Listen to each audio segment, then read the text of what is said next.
harus diperhatikan. Nah, ini bagian dari body language nih. U, E, O itu.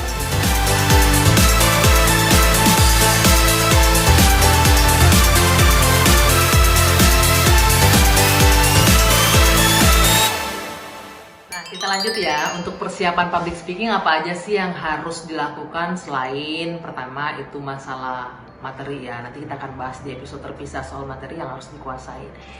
Masalah teknisnya yang harus bisa dilakukan sehari-hari latihannya, best practice-nya bisa dilakukan. Yang pertama adalah senam wajah. Nah, apa hubungannya public speaking dengan senam wajah? Penting dilakukan karena dengan senam wajah akan membantu melemaskan atau membuat rileks otot-otot di wajah kita. Gimana caranya? Gampang banget. Yang pertama, untuk senam wajah, rileks otot-otot wajah adalah dengan A, I, U, E, O. Lakukan itu berulang selama 1 menit, jangan 5 menit ya, 5 menit kelamaan, jadi 1 menit aja. A, I, U, E, O, A, I, U, E, O. Itu penting dilakukan untuk membantu kita juga membuka mulut. Kenapa sih public speaking harus buka mulut? Ini dilakukan tujuannya agar artikulasi kita jadi jelas. Artikulasi itu adalah ketika berbicara, vokalnya bulat. A ya A, E ya E, I ya I. Jadi jangan sampai mulutnya tertutup. Misal, selamat pagi semuanya, apa kabar? Nah, itu mulutnya ketutup. Jadi dengan artikulasi yang jelas, mulut dibuka akan lebih jelas pesan yang keluar dari mulut kita. Apa kabar? Selamat pagi semuanya. Jadi mulutnya dibuka dengan sebesar-besarnya. Kemudian yang juga tidak kalah penting adalah intonasi. Intonasi caranya gampang. Gimana sih cara belajar intonasi? Ambil buku misalnya, atau baca koran, atau kalau udah nggak ada koran mungkin baca dari handphone, website dari apapun itu, portal berita. Jadi belajar membaca tulisan yang biasa saja dengan memberikan intonasi, nada, atau penekanan. Misal kalau kita ingin menyapa seseorang, tentunya dengan intonasi yang jelas. Hai, apa kabar? Saya Dwi Anggia akan menemani kalian dalam kanal YouTube saya. Ada penekanan di sana, ada kanal YouTube saya. Nah, itu dia bagian dari intonasi. Itu juga harus diperhatikan ketika kita berbicara di depan publik. Jangan sampai intonasinya datar aja, misalnya, hai apa kabar, saya Dwi Anggia, saya akan membagi kulik bagi tips public speaking. Itu sangat datar intonasinya. Jadi apa yang keluar dari mulut kalian nggak akan menarik untuk diperhatikan bagi orang lain. Kemudian yang juga penting adalah atur nafas. Jangan sampai kita ngomong di depan umum yang kedengeran adalah ngos-ngosan, kayak orang habis lari dari naik turun tangga. Nah, itu harus dihindari ketika kita berada di hadapan publik berbicara. Atur nafas, tarik nafas dari hidung, perlahan-lahan. Ketika berbicara, keluarkan nafas dari mulut perlahan-lahan. Kalau bisa dijelaskan, kalau orang siaran tuh ya, nafas itu dari nafas perut, diafragma. Jadi itu akan membantu nafas nggak ngos-ngosan, kemudian nafas kita akan lebih panjang. Sehingga kalimat yang dikeluarkan bisa lebih panjang, nggak harus terpotong-potong. Nah, berbicara soal terpotong-potong, ini juga poin yang harus diperhatikan. Ada yang namanya jeda, pause, atau diam. Kenapa sih harus jeda atau diam? Ini adalah salah satu trik dan tips untuk membantu kita lancar berbicara di hadapan publik.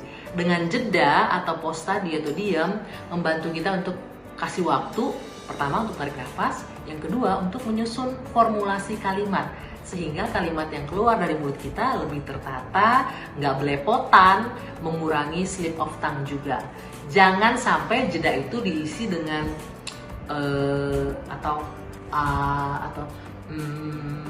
secara nggak sadar mungkin kita pernah melakukannya ketika berpidato, ketika kita presentasi atau berbicara di hadapan publik.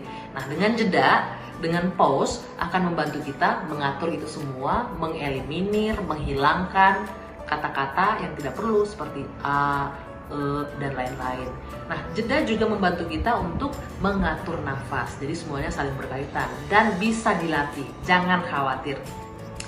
Selanjutnya, apa sih yang harus diperhatikan ketika kita menjadi seorang speaker atau public speaking atau pembicara atau orang yang ngasih pidato? Mimik wajah, ekspresi itu juga sangat penting. Misal, kalau kita dalam berbicara di hadapan publik yang sedang mungkin ada masalah, ada musibah, misalnya sebuah perusahaan mengakibatkan kebakaran dan lain-lain. Mimik dan ekspresi itu penting. Jangan sampai kita menyampaikan berita duka tapi ekspresinya bahagia, atau sebaliknya menyampaikan kabar bahagia tapi ekspresinya sedih, nggak semangat dan lain-lain. Nah, itu penting sekali, mimik dan ekspresi. Kemudian gestur juga penting. Body language. Body language ini adalah bahasa nonverbal ketika seorang berbicara di hadapan publik. Ini membantu untuk memberikan penekanan. Misal, satu hal yang harus diperhatikan. Nah, ini bagian dari body language nih, bagian dari gestur kita. Ini membantu membuat orang jadi, apa sih, dia ngomong apa sih? Jadi perhatiannya tertuju ke kita. Penting diperhatikan bagaimana body language. Seringkali public speaking mungkin dilakukan dengan berdiri atau duduk. Nah, kalau duduk mungkin yang lebih banyak bergerak tangan ya. Tapi kalau kita berdiri, body language, jalan juga penting dilakukan. Atau jangan sampai melakukan gerakan-gerakan yang nggak penting. Misalnya,